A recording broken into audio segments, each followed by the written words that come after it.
Joel chapter 3.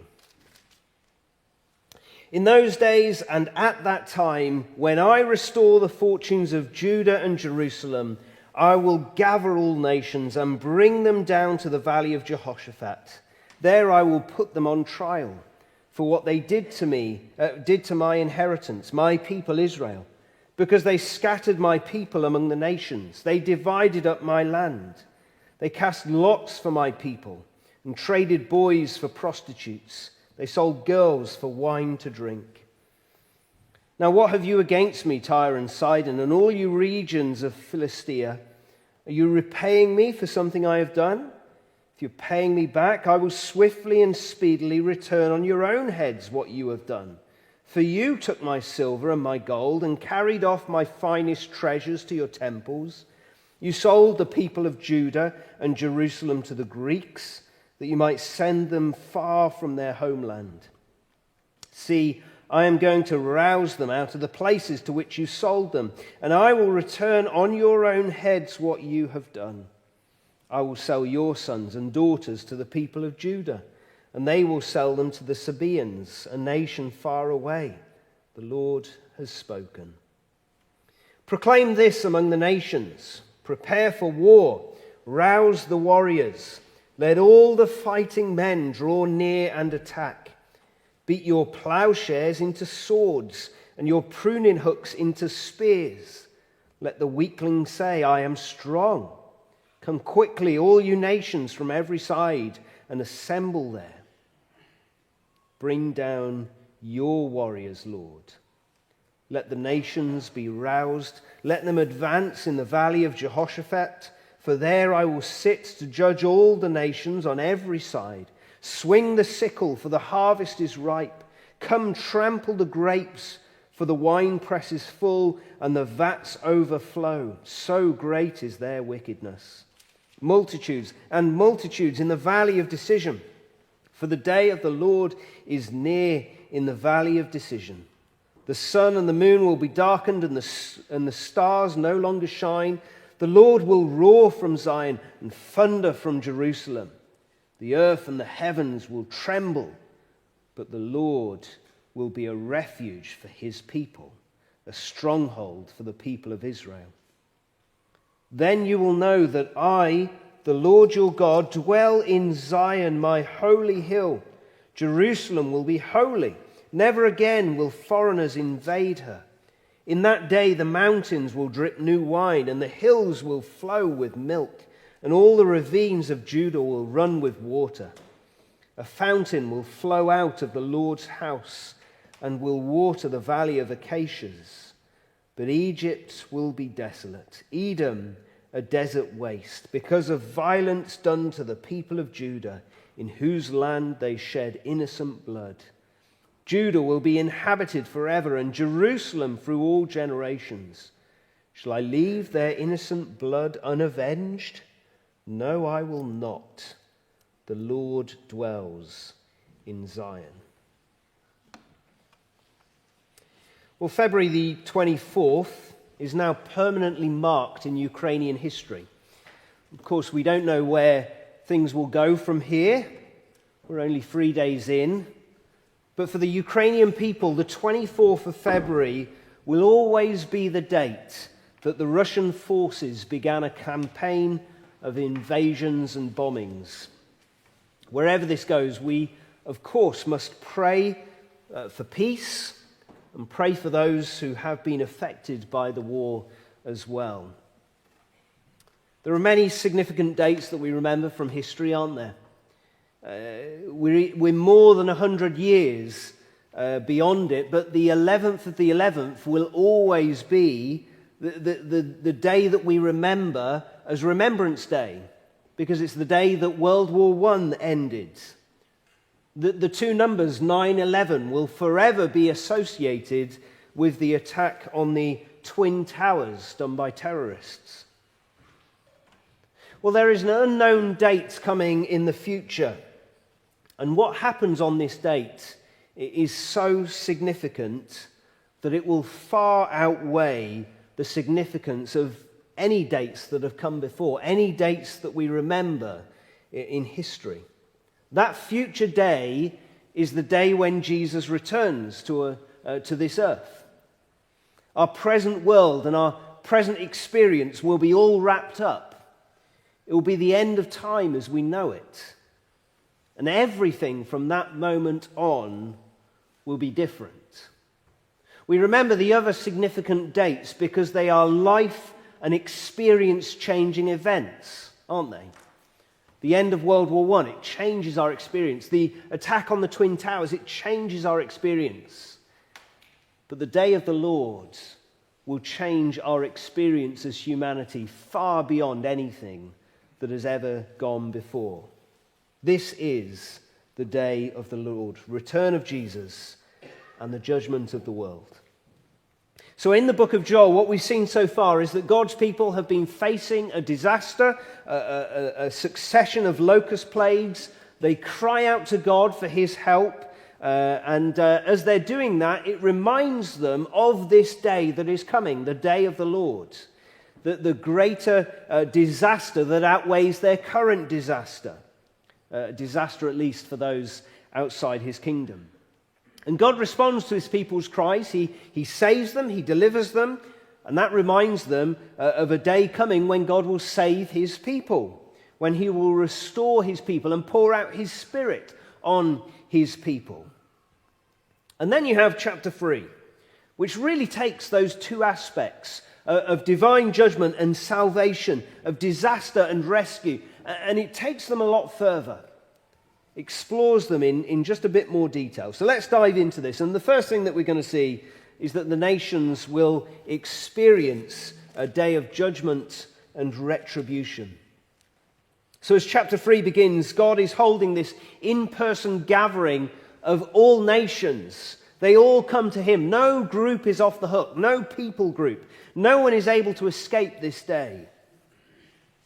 And it happens in a place that has two names. The first of those names we've had in verse 2 is the Valley of Jehoshaphat. The name Jehoshaphat means God has judged. So you can see what's going on here. God is weighing up the rights and the wrongs of all the nations. And as verse 2 puts it, he's hearing them all out as he puts them on trial. He's trying to weigh up what exactly have they done wrong. God is the one who's bringing the prosecution because God is perfect in knowledge and justice, and so he's able to bring the prosecution as much as he's able to be the defense as well. And the first point that he makes, well, the main point that he makes is that they've harmed God's people. All these nations around Israel have harmed God's people in various ways. But one of the key ones that I want to spend some time thinking about is in verse 3. It's a very shocking verse. They cast lots for my people. They traded boys for prostitutes. They sold girls for wine to drink. So they're gambling over the lives of God's people. They're trading boys off into slavery just so that they can spend a night with a prostitute. They're trafficking girls off to other countries just so that they can have a night on the tiles getting drunk on wine. Is that shocking to you? I think it should be. The dignity of these young lives is diminished. They're treated as objects to be sold off and traded with for something else. All of the potential life ahead of them, because it is the young people that it's focusing on here. They're boys, they're girls, not adults. They're being traded off. All that potential of life ahead of them traded off just so that they can have a bit of pleasure for themselves. But this is not just something that goes on in the past, is it? Even with a country where slavery has been illegal for almost 200 years, well, just this last month there was one news story about a man who had kept a disabled man in a shed for 40 years, kept as a slave, treated brutally. It's going on all the time as Eastern European girls are regularly trafficked to the UK. Girls in their pre-teens, they're promised a better life. They're tricked by people pretending to be their boyfriends but they're enslaved over here and used in the sex industry. It's shocking that it still goes on. And it's not just in the seedy parts of cities, it's in normal everyday places, normal everyday towns.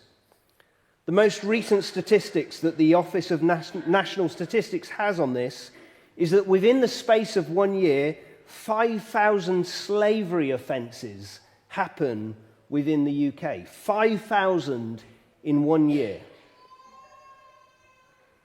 These nations utilised slavery back in that day for the pleasure of prostitution, but our society does the same, basically the same. We utilise prostitution and slavery similarly in our own society, particularly through pornography. With pornography, for those who are involved, if they are doing it voluntarily of their own choice, and if they're doing it knowing that they're doing it for what they're doing it and are paid, then that's basically a form of prostitution, isn't it?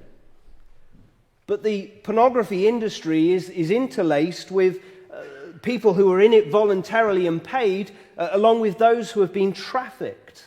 And so by supporting pornography, it is supporting the people trafficking industry. How common is this? Well, there's one recent survey of 18 to 25-year-olds. It was only that age range because it was a news story for that particular demographic. 18 to 25-year-olds, 62% of them had watched porn within 1 month prior to the survey. It's considered as something that is acceptable in our society. But this thing that is seen as normal for our experience growing up, or normal in everyday usage for those that are adults, it is actually contributing to people being trafficked and in slavery. Young Eastern European girls being trafficked and exploiting. The porn industry contributes to that. Now, you might be shocked that I'm talking about this, but don't merely be shocked by the fact that I'm talking about this on a Sunday morning. Be shocked by the fact that it actually happens. I mean, this is in the Bible, isn't it? I'm not just coming up with this of my own volition. This is here in the Bible, and you don't get many opportunities to address this kind of thing because we don't see it too often in the Bible, but it is here that people trafficking goes on. And we should be disturbed by that. We should long for justice to happen. It should at very least bother us enough to not participate in what is going on, if it doesn't indeed bother us to do something about it. Trafficking for a night of pleasure is not the only crime of these nations. They hurt God's people, they kill them, they divide the land up as they exile the people, as they get rid of them. They're also accused then of ransacking the temple, taking its treasures. They're making little of God. They're writing God out of their lives effectively. You have to bear in mind that God is not trying to list every single sin that these nations have committed. If he did, the list would just go on and on. But instead, he's using just a few sins to make it clear that they have sinned. That is all that needs to be brought up. The summary of the whole is done within a few sins. But the big point is that people sin. That whole nations sin. We commit big sins as societies. Not one of us is innocent. If God were to list our crimes as a nation today, the list would go on and on. It could do. But just one sin is enough to condemn us. Now, the other name that is used for this valley is in verse 14. It is called, in our translation, the Valley of Decision. I read someone who translated it Verdict Valley, which is nice, keeps the alliteration. because God is there passing a verdict on the people. He's listed the crimes that they've done. God is judging, but now God is deciding. God is passing a verdict on the people. And the verdict is that they are guilty. These nations around Israel, they have done wrong. And so the judge, God, moves very quickly on to sentencing the nations around Israel. Now, one principle that our law courts tend to operate with is that the punishment should fit the crime. So if in the afternoon you've got a judge who is sentencing someone for driving through a red light, you don't expect that judge to pass the same sentence as they did for the person they were sentencing in the morning who had committed murder. As the murderer gets 20 or so years or whatever it is, you don't expect someone who's driven through a red light to be sentenced to 20 years in prison. The punishment should fit the crime. And there's a hint of that in verse 8. But a warning for you, this may bother you as well. This may cause you concerns about God. In verse 8, God tells these nations who sold people into slavery that their sons and daughters will be sold into slavery as well. Now that might bother us. It probably will bother us. Because it's not right for children to be sold into slavery just because their parents sold other people's children into slavery. That wouldn't be right, would it? We need to be clear here that God doesn't actually punish children for the sins of their parents. The Bible speaks about that at times, but I think what's going on in those parts is where sin is handed down from generation to generation. So as the parents indulge in idolatry, they train their children to indulge in idolatry. And so that gets passed down from generation to generation. And God judges not just the parents, but the children and the grandchildren for the sins that the parents first began. So when the Bible speaks about children being judged for the sins of their parents, I think that's what's going on here. But there are other verses in the Bible. So Deuteronomy chapter 24, verse 16, for example, says, parents are not to be put to death for their children, nor children put to death for their parents. Each will die for their own sin. And Ezekiel 18 has a verse that says, the one who sins is the one who will die. The child will not share the guilt of the parent, nor the parent share the guilt of the child. So with that in mind, for God to actually sell off children into slavery because their parents sold other people's children into slavery, I don't think that fits. Not as a reality, not as a literal thing going on. I think what is more in line with the way with the way God has revealed himself in the whole of the Bible is to understand it slightly differently. When a family, when parents have had a child murdered, for example, taken away from them, their life destroyed, they might wish upon the murderer that they experience what they experienced, that they feel the pain and the loss that they have felt. What the parent is not actually doing is saying of that murderer, I wish that your children were murdered. But they're wishing that the murderer would feel the pain of loss and anguish. And I think that's akin to what is being conveyed here, that God is going to allow these people, these nations, to feel the pain of children being sold into slavery. But I don't think it necessarily requires for God to actually sell children into slavery. I hope that makes sense. It is complicated. So if it doesn't make sense, by all means, drop me an email, ring me up, or catch me afterwards. I'll happily chat it through with you. But the point is that the punishment handed out is in line with the sin. So because they have sold off children into slavery, they will feel the pain and the anguish in judgment, under punishment of that kind of experience.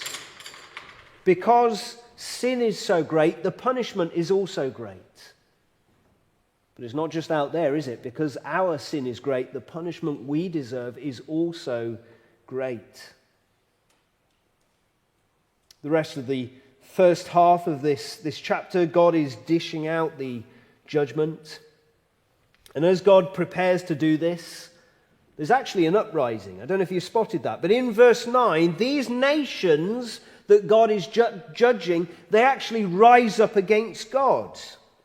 We probably know the verses from Isaiah that talk about swords being beaten into plowshares and spears being beaten into pruning hooks, the weaponry being turned into farm instruments. But here that's reversed.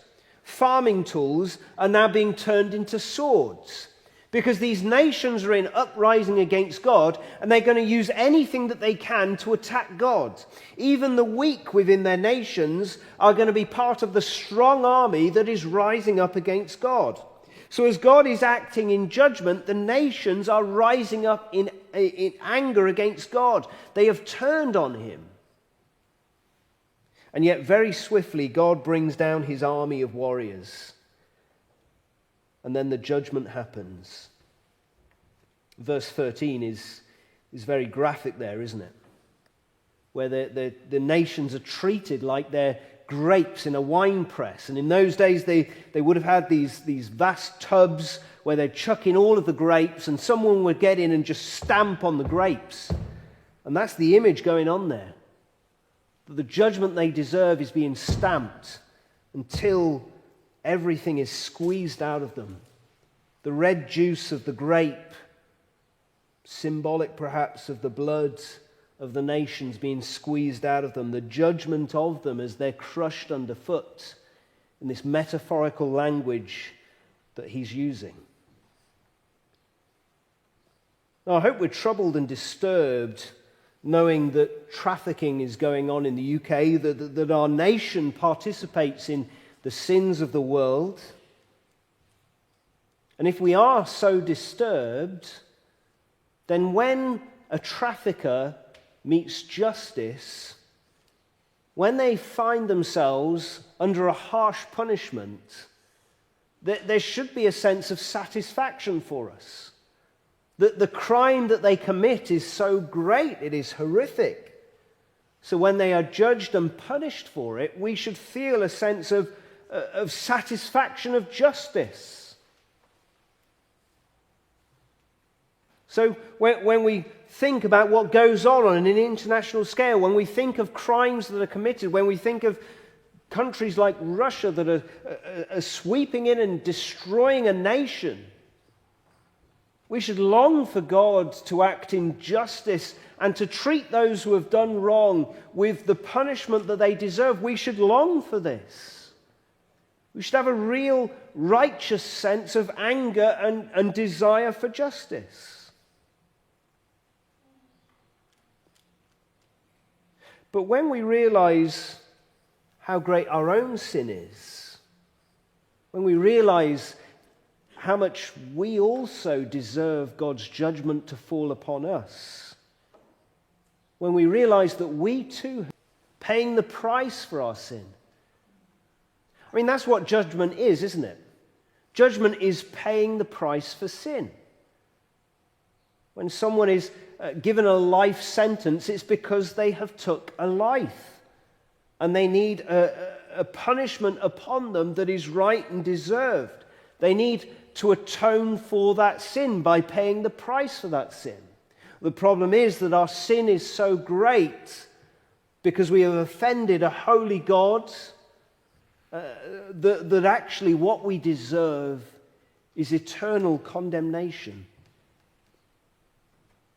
In fact, look at how the nations are rising up against God even as they're being judged. There's no last-minute turn in repentance, is there? And you can well imagine that the nations experiencing God's eternal judgment, they never think, oh, I wish I'd turned to God and trusted him. I wish I'd been forgiven. Actually, God, you were right there. There's no hint of that at all. It kind of conveys to us that the ongoing rebellion of sin against God is something that continues on into eternity for those who continue to reject him. There needs to be atonement for sin. And we either atone for our sin in an ongoing way, such that it's never fully atoned for in the judgment of hell, or we recognize that someone else has atoned for us. We recognize that Jesus came to bear our hell on the cross. He took the judgment, the punishment that we deserve. He bore it in full as he died on the cross. He paid for what we deserve to pay. If we are those who acknowledge that Jesus died on my behalf, if we acknowledge that Jesus died to take our hell for our sin, then he has atoned for our sin. He's taken the punishment that we deserve. He has taken away our sin itself. And that means that we are forgiven if we trust in him. If we recognize that he did it for me, if we rely upon him to pay for our sin, then he has taken it away and we stand in a position of being forgiven. Not of being perfect, none of us are, but of having had our sin atoned for by someone who is willing to die in our place and take our hell. The nations experience a day of judgment and retribution on that final day. But for the Christian, they escape the judgment, the retribution, not by being good, but by receiving the atonement of Jesus on their behalf. They escape the judgment and the retribution. And what we see then is that for God's people, there is a day, this day is a day of security and blessing. In light of the fact that Jesus has paid hell for the Christian on the cross, there is no hell left to pay for the Christian themselves. It's like as if I owed a massive debt to a loan company. Imagine I got myself into so much trouble that the debts just kept escalating.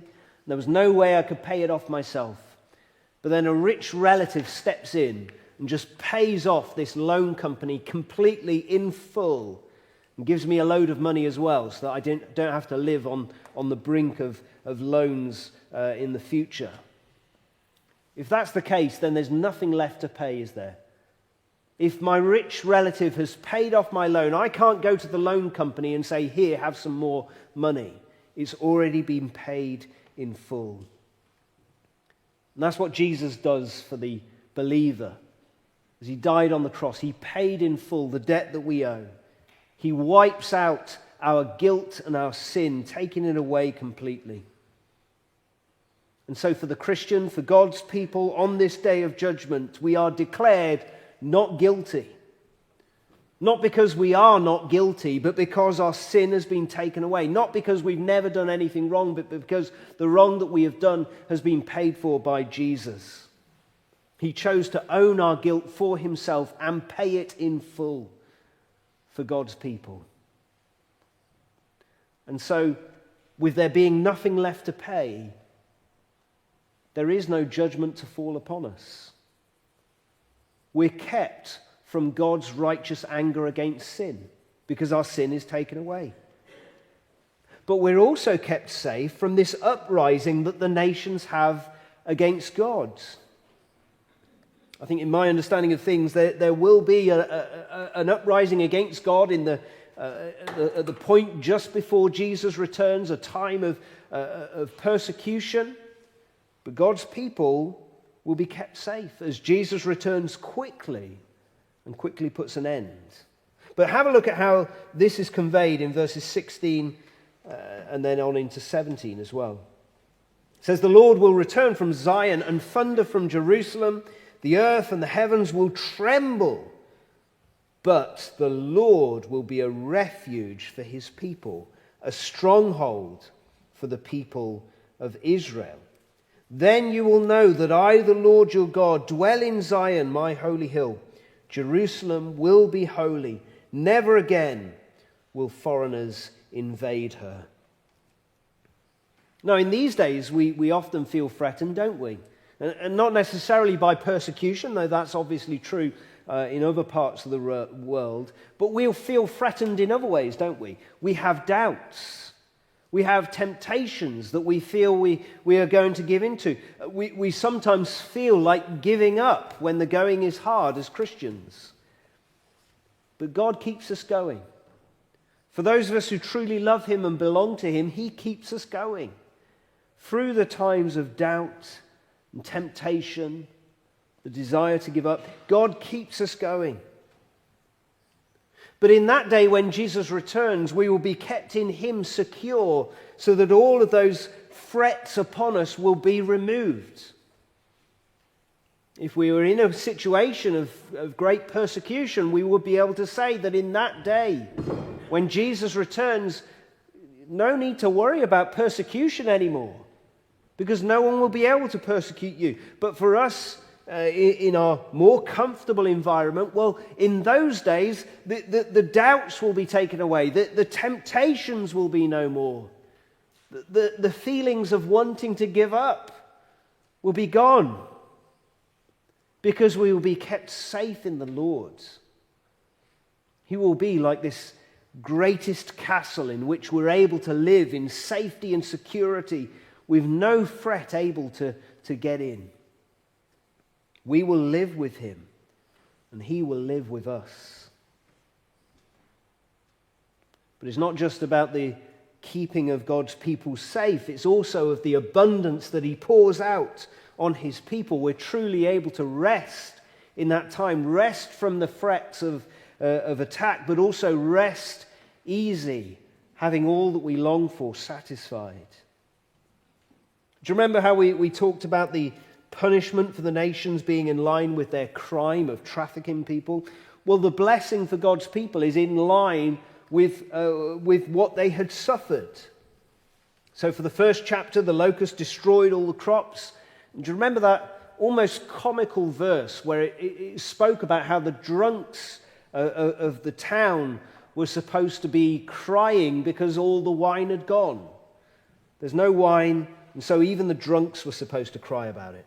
Well, have a look at verse 18. It tells us that wine will be dripping down the mountains. What an image that is. Imagine if you saw that in the mountain opposite us, just this blood-red wine dripping down the mountain, and you knew what it was. You'd be amazed, wouldn't you?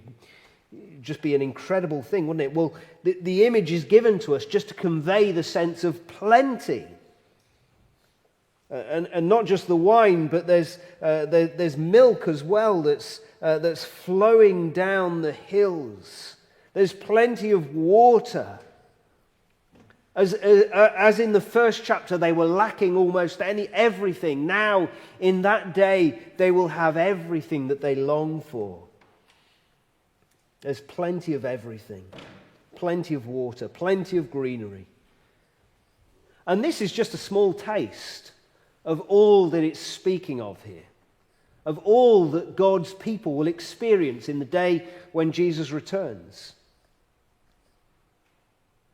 It's in line with what we forego in this day and age, anticipating our eternal future, but it vastly exceeds even the little that we forego when we think about our eternal future. So that future day, it holds in store for us a very real new creation. It's not just an ethereal, wishy-washy existence on clouds. It is not that. It's not a non-physical existence, but this is a very real world that God will make for us, a new creation where he will provide for us without holding back. And he'll provide for us in such a way that we experience his blessings in all of this, in all of their fullness. Something that we ought to long for. Most supremely, that God will be with us as our God, and we will be his people. So one day that changes everything. For the person who carries on in their sin, rejecting the Lord, and continuing to do wrong, for them God will hold them to account for their sin. He will pass a guilty verdict for everything that has been done wrong. And this is for the individual, but it's also for the nation that has sinned. And if we are talking about this in a Ukrainian context, we'll be able to say that God watches what is going on with Russia. And God will hold to account those who have done wrong in Russia because of what's going on in Ukraine. But this is for each one of us as well. It is not just the world leaders who are held to account, but it's the individuals as well.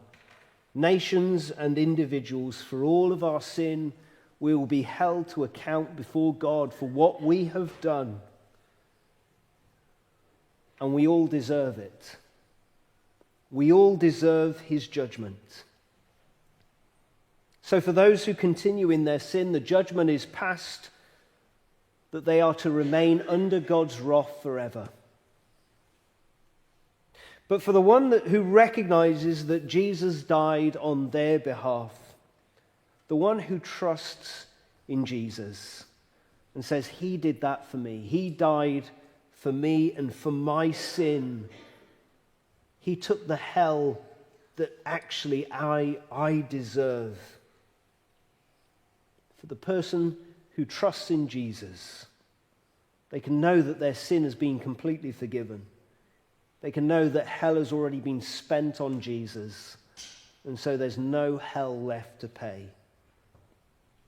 And so being in that place of forgiveness, there is an eternity waiting for us, an eternity of security and blessing, kept safe forever by God, never to be provoked or attacked by the enemy, and able to enjoy all of the good that God has in store for us, most supremely of having him being in his presence forever. The Lord dwells in and with his people Zion. Let's spend a moment. Let's pause. We might want to pray in our hearts, confess our own sin, recognize God's holiness. We might want to come and put our trust in Jesus even in this very moment if we're feeling convicted of our sin and realize that we haven't yet trusted in Jesus. We might want to thank God for his mercy. And then in just a moment, the musicians will lead us in a song.